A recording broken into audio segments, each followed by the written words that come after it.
ದಕ್ಷಿಣ ಶಿಕ್ಷಕರ ಕ್ಷೇತ್ರದ ವಿಧಾನ ಪರಿಷತ್ ಚುನಾವಣೆ ಹಿನ್ನೆಲೆಯಲ್ಲಿ ಇಂದು ಕಾಂಗ್ರೆಸ್ ಪಕ್ಷದ ಅಭ್ಯರ್ಥಿ ಮರಿತಿಬ್ಬೇಗೌಡ ಅವರ ಪರವಾಗಿ ನಂಜನಗೂಡು ವಿಧಾನಸಭಾ ಕ್ಷೇತ್ರದ ಗ್ರಾಮಾಂತರದ ದೇಬೂರು, ಹೆಗ್ಗಡಹಳ್ಳಿ, ಹುಲ್ಲಹಳ್ಳಿ, ಹರದಹಳ್ಳಿ, ಕಪ್ಪಸೋಗೆ ಗ್ರಾಮದ ಶಾಲಾ ಮತ್ತು ಕಾಲೇಜುಗಳಿಗೆ ನಂಜನಗೂಡು ಕ್ಷೇತ್ರದ ಶಾಸಕರಾದ ದರ್ಶನ್ ಧ್ರುವ ನಾರಾಯಣ್ ರವರು ಭೇಟಿ ನೀಡಿ ಕಾಂಗ್ರೆಸ್ ಪಕ್ಷದ ಅಭ್ಯರ್ಥಿ ಮರಿತಿಬ್ಬೇಗೌಡರ ಪರವಾಗಿ ಮತಯಾಚನೆ ನಡೆಸಿದರು. ಬಳಿಕ ಮಾತನಾಡಿದ ಅವರು 4 ಬಾರಿ ಗೆದ್ದು ಸೇವೆ ಮಾಡಿದ್ದಾರೆ. ಶಿಕ್ಷಕರ ನೋವುಗಳಿಗೆ ಸ್ಪಂದಿಸಿ ಸೇವೆ ಮಾಡುವುದರಲ್ಲಿ ಮುಂದಾಗಿದ್ದಾರೆ. ಕಾಂಗ್ರೆಸ್ ಪಕ್ಷದ ಸರ್ಕಾರದಿಂದ ರಚನೆ ಮಾಡಿ ಶಿಕ್ಷಕರ ನೆರವಿಗೆ ಮಾಡಲು ತೀರ್ಮಾನ ತೆಗೆದುಕೊಂಡು ಪ್ರಾಮಾಣಿಕ ಪ್ರಯತ್ನ ಮಾಡುತ್ತಿದ್ದಾರೆ.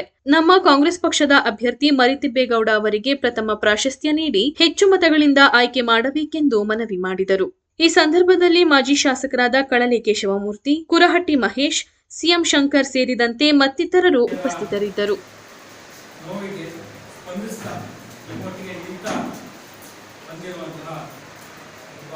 ಶ್ರೀಮಂತ ನಾಯಕ ಈ ಬಾರಿ ಕೂಡ ಅವರು 5ನೇ ಬಾರಿಗೆ ಅವರು ಕಂಟೆಸ್ಟ್ ಮಾಡ್ತಾ ಇದ್ದಾರೆ. ನಾನು ತಮ್ಮಲ್ಲಿ ವಿನಂತಿಯನ್ನು ಮಾಡ್ತೇನೆ. ಈಗಾಗಲೇ ಕಳಲೆ ಕೇಶವ ಸರ್ ಹೇಳೋದು ಈಗಲೇ ಯಾವ ರೀತಿಯಾದಂತಹ ಪಾಲಿಸಿಗಳನ್ನು, ಯಾವ ರೀತಿಯಾದಂತಹ ಶಾಸನಗಳನ್ನು ನಮ್ಮ ಪಕ್ಷದ ಸರ್ಕಾರಗಳು ರಚನೆಯನ್ನು ಮಾಡಿ ಶಿಕ್ಷಕಿಯರಿಗೆ ನೆರವನ್ನು ನೀಡಲಿಕ್ಕೆ ಯಾವ ರೀತಿಯ ಒಂದು ಪ್ರಾಮಾಣಿಕ ಪ್ರಯತ್ನವನ್ನು ಮಾಡಿದೆ ಅದನ್ನು ತಿಳಿಸಿದ್ದಾರೆ.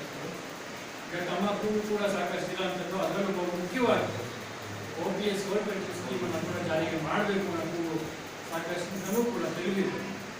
ಅದಕ್ಕಾಗಲೇ ಅದು ಮುಖ್ಯಮಂತ್ರಿಗಳ ಗಮನಕ್ಕೆ ಕೂಡ ಬಂದಿರೋಂಥದ್ದು. ಅದನ್ನು ಅವರು ನಮಗೆ ಮಾಡಿಕೊಡುವಂಥ ಭರವಸೆಗಳನ್ನು ಕೂಡ ಈಗಾಗಲೇ ನೀಡಿರೋದು. ಆದ್ದರಿಂದ ನಾನು ತಮ್ಮಲ್ಲಿ ಮನವಿಯನ್ನು ಮಾಡ್ತೇನೆ. ಇದೇ 3ನೇ ತಾರೀಕು ಚುನಾವಣೆ ನಡೆಯಲಿದೆ. ಆ ಒಂದು ಚುನಾವಣೆಯಲ್ಲಿ ನಮ್ಮ ಪಕ್ಷದ ಅಭ್ಯರ್ಥಿಗಳಾದಂತಹ ಮರಿತಿಬ್ಬೇಗೌಡರಿಗೆ ಮೊದಲನೇ ಪ್ರಾಶಸ್ತ್ಯದ ಫಸ್ಟ್ ಪ್ರಯಾರಿಟಿ ವೋಟನ್ನು ಅವರಿಗೆ ತಾವೆಲ್ಲರೂ ಕೂಡ ದಯಮಾಡಿ ಹಾಕಬೇಕು ಅಂತ ತಮಗೆ ನಾನು ಕೈ ಮುಗಿದು ವಿನಂತಿಯನ್ನು ಮಾಡ್ತಾ, ಹೇಗೆ 4 ಬಾರಿ ಸತತವಾಗಿ ಆಯ್ಕೆಯನ್ನು ಮಾಡಿ ಅವರಿಗೆ ನಮ್ಮ ಸೇವೆಯನ್ನು ಮಾಡಲಿಕ್ಕೆ ಅವಕಾಶವನ್ನು ಮಾಡಿಕೊಟ್ಟು ನಿರಂತರವಾಗಿ ನಮ್ಮಲ್ಲಿ ಸಂಪರ್ಕವನ್ನು ಇಟ್ಕೊಂಡು ಒಂದು ಪ್ರಾಮಾಣಿಕ ಸೇವೆಯನ್ನು ಮಾಡ್ಕೊಂಡು ಬರ್ತಾ ಇದ್ದಾರೆ.